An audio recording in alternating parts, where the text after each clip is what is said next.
Alright, so a long time ago, the Cherokee say there was only blackness in the areas and they couldn't see, and they said, "We need some light." So the fox came up and said he knew some people on the other side of the world who actually had plenty of this light. He said, but they were too greedy to share it with others. So the possum said, "Hey, he'd be glad to steal a little bit of it. I have a bushy tail," he said, "and I can hide the light in that fur." So he set out to go to the other side of the world, and he traveled through all the woods and getting through. And there he found a sun hanging on a tree and lighting up everything. So there it is. He snuck out and took over to the sun and picked out a piece of the light, and he stuffed it on his tail. So there we go.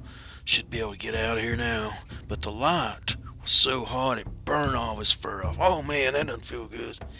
But the people around there found him and said, "Hey, bring that back." And they took the light and brought it back. And ever since, the possum's tail has been bald. Since, what the Cherokees say.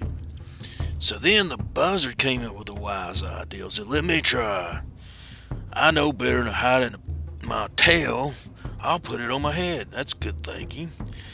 So he threw the other side of the world and he dived straight into the sun, and he got a piece of it with his claw and he put it on his head. But as he took off, it burned all his feathers off his head and he scalded his head off. And the people, again, they grabbed the light and said, "Give that back here." So ever since, the buzzard's head has remained bald. Now that's how a buzzard's got a bald head. So the grandmother, and I would say grandmother spider, said, "Let me try." So she made a thick wall pot, actually out of clay.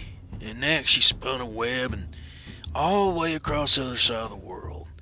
And then it was so small that, nobody could really see and notice it.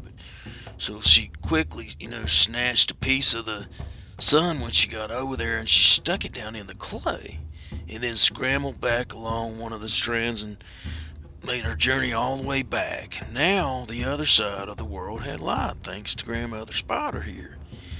Everyone was happy. So the spider woman brought not only the sun to the Cherokee, but fire with it. And it also, because the clay had hardened, gave them the art of making pottery. So that's the story of Grandmother Spider. Pretty cool.